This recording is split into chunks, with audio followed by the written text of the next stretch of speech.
One night during our honeymoon, I abruptly woke up and overheard my husband on the phone, having a shocking and secretive conversation with someone. Trembling with fear, I carefully peeked at his phone. What I found written there was unbelievable. Understanding his intentions, I put his passport in my bag and flew back to NY alone. As I was plotting my next move against him, a mysterious individual suddenly approached me. My name is Kate. I work as an office worker in a company in NY. I met my husband, Yuan, through a mutual friend. After a few dinners together and realizing chemistry between us, we married following a year of dating. Yuan is handsome and kind-hearted.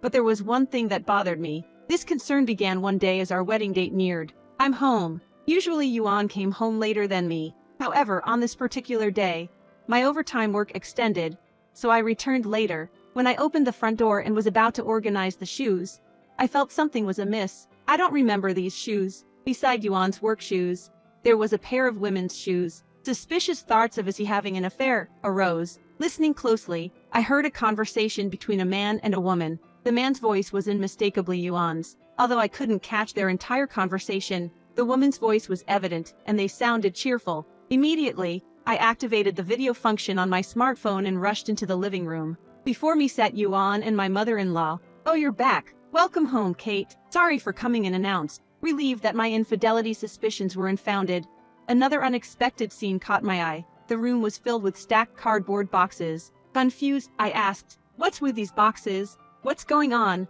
"We're packing for the move." Mom was helping, Yuan explained. My head was spinning. "Moving? Where to? You didn't mention anything." "Oh, Yuan, you didn't tell Kate?" "Sorry, I forgot with all the work." "I'm sorry, Kate. I assumed that after getting married, moving to our house was the next step," my mother-in-law said.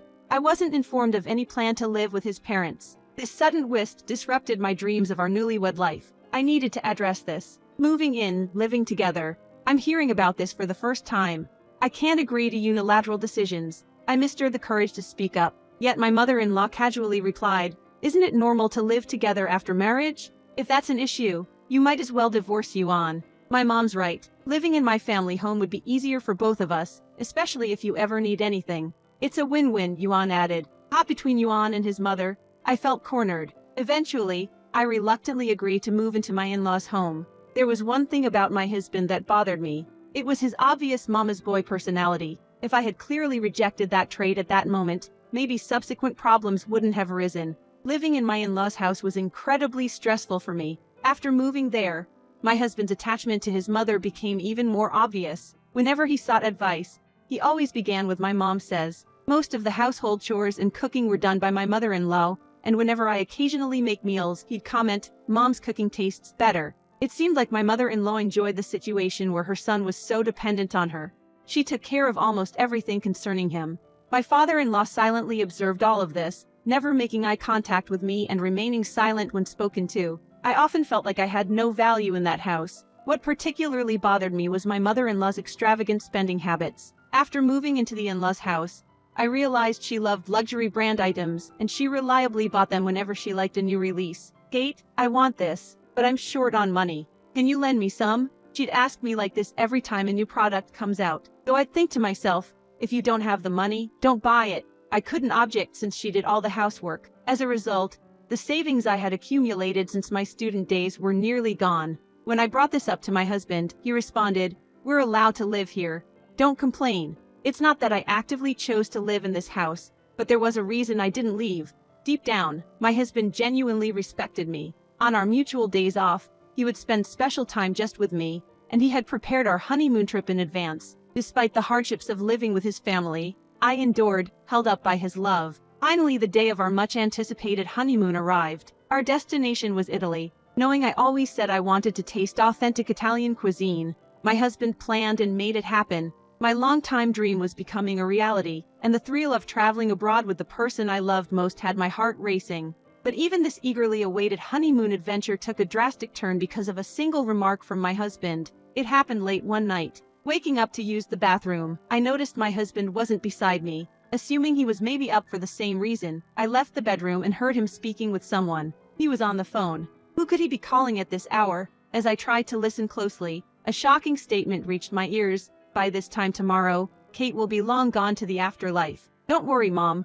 I won't mess up. I'll call you later." The person on the phone seemed to be his mother. But what did he mean by me being in the afterlife? Fear ran through me. Afraid he'd notice me, I hurriedly pretended to sleep in the bed. Soon after, my husband returned and seemed to fall into a deep sleep. After making sure he was asleep, I quietly took his smartphone and went into the bathroom. He didn't lock his phone, so I could easily access it. I knew snooping was ethically wrong, but in this possibly life-threatening situation, I couldn't resist. I opened his messaging app and checked his conversation with his mother-in-law. Written within were plans too horrifying to believe. He's planning to get rid of me for the insurance money. And then, his mother would spend that insurance payout on luxury brands. I felt the blood drain from my face just thinking about it. My husband had always been a bit of a mama's boy, but he had always been kind to me. I never imagined he'd scheme with his mother like this. I took a screenshot of their messaging app and lay back on the bed. Even with my eyes closed, the overwhelming fear made it impossible for me to sleep. The long night finally passed. The morning came,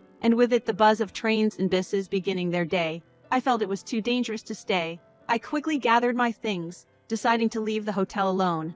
As I packed my suitcase and was about to leave, my eyes caught my husband's passport on the table. An idea suddenly struck me. I'll leave him stranded abroad. I snatched his passport and rushed out, heading straight to the airport and boarded a flight to NY. I ignored the numerous calls coming in from my husband. Once back home, I immediately began preparations for my revenge against him and his mother. I couldn't return to the house where I lived with his parents. I started looking for a reasonably priced hotel in NY and began collecting additional evidence and establishing contact with lawyers. Whenever his parents were out, I'd go to their house and retrieve my belongings. My husband's attempts to contact me were relentless, but I ignored them all. This became my routine for the next few days. One day, I was at his parents' house, packing my stuff. His mother had gone to her craft class and his father had gone golfing. I thought I had at least 2 hours before they'd return, but, "Kate, is that you?" I jumped at the sound of the voice from behind. To my shock, it was my father-in-law. He wasn't supposed to be back so early. Our honeymoon was supposed to last until today. It was strange for me to be here. Weren't you both supposed to come back tonight? How could I explain this situation? Should I tell him the truth about why I returned to NY? But what if he was in the plan with my husband? I was about to panic when, "How about we go somewhere else to talk, like a nearby cafe?" To my surprise, my father-in-law suggested this. His wife would probably be back soon. I accepted his offer. "Why are you here in the middle of your honeymoon? Is Yuan back as well?"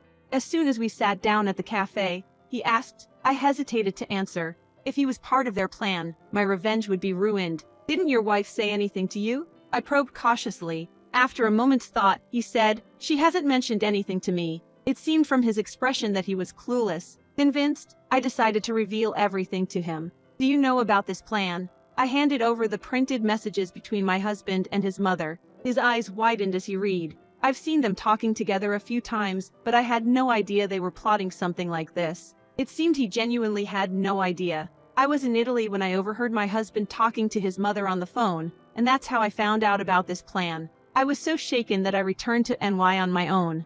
"I see. I'm deeply sorry that my wife did such a thing. There's no need for you to apologize, father-in-law. It's not your fault. About the future, I'm truly sorry, but I'm thinking of ending my marriage with Yuan. That's your choice, Kate. I want you to make your own decision. I really don't know what to say about all this." Afterwards, my father-in-law kept apologizing. Until now, I had only felt a distant atmosphere from him and was worried that he might not think well of me. But now, seeing him sincerely concerned for me, I think this is his true nature. I can't understand how, with such a kind-hearted father-in-law, both my mother-in-law and husband turned out the way they did. As I pondered this, he shared an incident with me. "Kate, did my wife ask you for money to buy luxury brand items?" Yes, she did. That might be partly my fault." "How so?" "When we were newlyweds, I gave her an expensive designer bag for her birthday. Since then, she seemed obsessed with branded goods. I wish she'd choose items more suitable for her age now." "I see. I didn't know that. There were even times she borrowed money to buy them.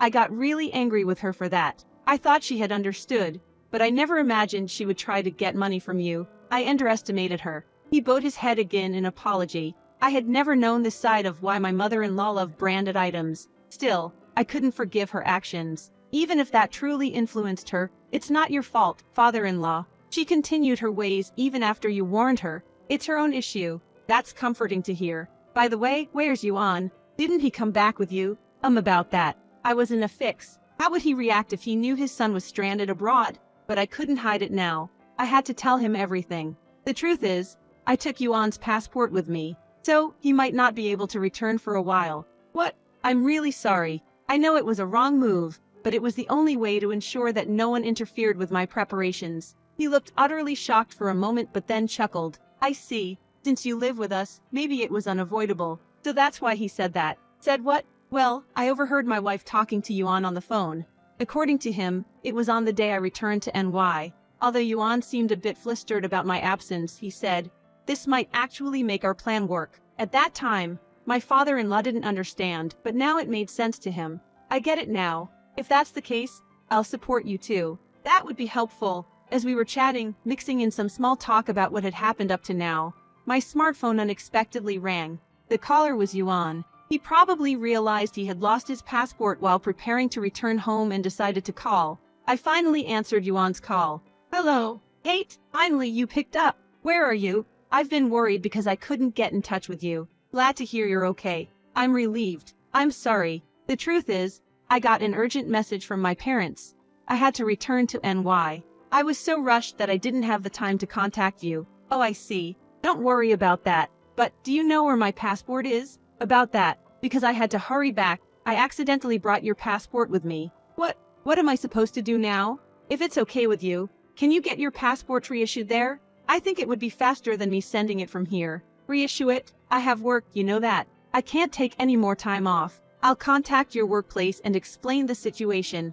I'll also explain everything to my in-laws. Ick? Okay, I trust you. I'm truly sorry. Please take care and come back safely. I ended the call and took a deep breath. You have a way with words. I tend to think quickly in situations like this. Thanks to my father-in-law's assistance, the subsequent process of moving our belongings and the divorce proceedings went without a hitch. And then the day came for my husband to return. It seems the reissuance of his passport went smoothly. He came home with my mother-in-law, who had picked him up from the airport. I'm back. I didn't expect such a mess at the end. Really, it's Kate's fault. She needs to be more careful. My mother-in-law, having heard the story from my husband, was grumbling in the entryway. Perhaps she's displeased because my returning home earlier than planned disrupted some scheme. I had my own grievances to air. In any case, considering the upcoming situation, this was trivial. When my husband and mother-in-law arrived, my father-in-law, with a stern look on his face, said, "Sorry to bother you right after you got home, but come here," and led them to the living room where I was. "Please, have a seat." My husband and mother-in-law looked slightly startled but had no choice but to obey and quietly sat down. I looked straight at the two of them and began. "You must be tired from the trip, but there's something important we need to discuss." "Important? I'll get straight to the point. Yuan, I want a divorce." "What? Divorce?" My husband blinked rapidly, taken aback. "Kate, what are you on about? You left our son in Italy, and now you suddenly want a divorce as soon as you're back? This is incomprehensible and thoughtless." "Thoughtless? Isn't that what you two are?" "What did you say?" my mother-in-law exclaimed, her eyes widening in shock. "Do you really have no awareness? Then what is this supposed to mean? Can you please explain this to me?" With that, I showed her a printout of a messaging app screen. Printed on it was a conversation between my husband and his mother, discussing their plans. "Kate, what's this? It's evidence that you and your mother were plotting something outrageous." "What's this? Anyone could fake something like this. Plans and evidence. Don't make things up and try to deceive me." "Well, this alone might not be sufficient evidence. How about this then?" Saying so, I placed a voice recorder on the table. I pressed play, and a conversation began playing. It was a chat between my husband and his mother. They were talking about how their plan couldn't be executed because I returned to NY. The voice of my disappointed mother-in-law and my husband planning their next move was clearly recorded. I was able to record this thanks to my father-in-law. My mother-in-law is hard of hearing and always puts her phone on speaker mode. Therefore, her calls were always loud and clear. My father-in-law had taken the initiative to record their conversation. This makes it hard to argue, doesn't it? Wait a minute. Just wait, Kate. It's not like that. Divorce. I just acted out of necessity for my mother. I never really wanted any of this. But she said she needed money for the luxury items she wanted. I couldn't stand to see her sad. But now I realize, I don't want a divorce from you. Let's leave this house and start a new life together, just the two of us. How about that? What kind of thought process leads to such optimism? Hearing my husband's words, I sighed deeply. You know, I've always been curious. You should really stop calling her mom all the time.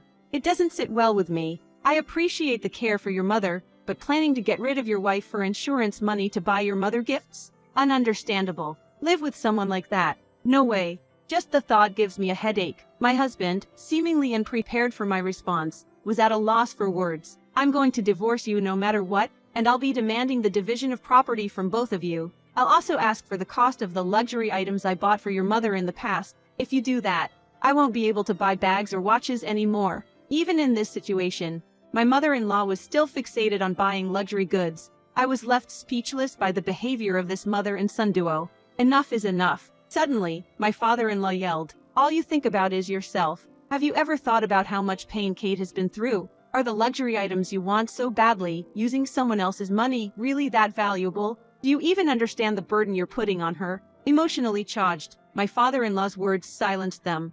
His words lightened my mood a bit, but I wasn't done yet. "Kate, when did you find out?" "On the first night of our honeymoon. I overheard you talking to your mother in the middle of the night. That's when I found out. So I returned to NY the next morning." My husband seemed to realize something at that moment. "You didn't tell the company about this, did you?" "Who knows? But I think we'll find out soon enough." As I spoke, my husband's cell phone rang. An incoming call. "You've got to be kidding me." Speaking of the devil, it seemed to be from his company. Hesitating, my husband answered. "Hello. Yes. What? Fired? Wait a minute. That's not." Before he could explain, the call ended. "Get it now? I've already submitted evidence regarding this matter to your company." With the loss of both his job and wife, my husband crumbled to the floor, unable to come to terms with reality. "From now on, any communication will be through my lawyer. Don't ever show up in front of me again."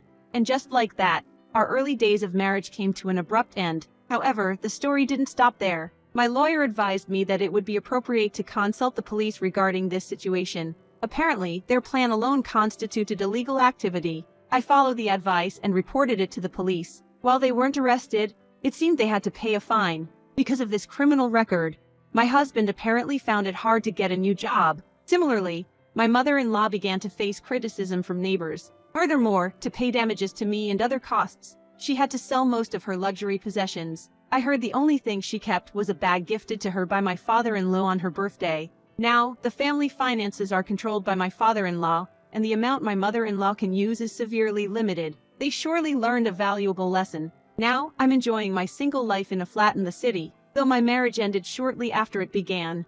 I don't feel lonely or sad. On the contrary, I feel refreshed to be free from that household. If I ever decide to marry again, I'm done with living together with my in-laws. Living alone has its challenges, but the freedom to live without having to cater to others is indeed liberating. Now that I'm free from my mother-in-law's financial demands, both mentally and financially, I've started saving again. I hope someday to share happy times with someone. That's my wish.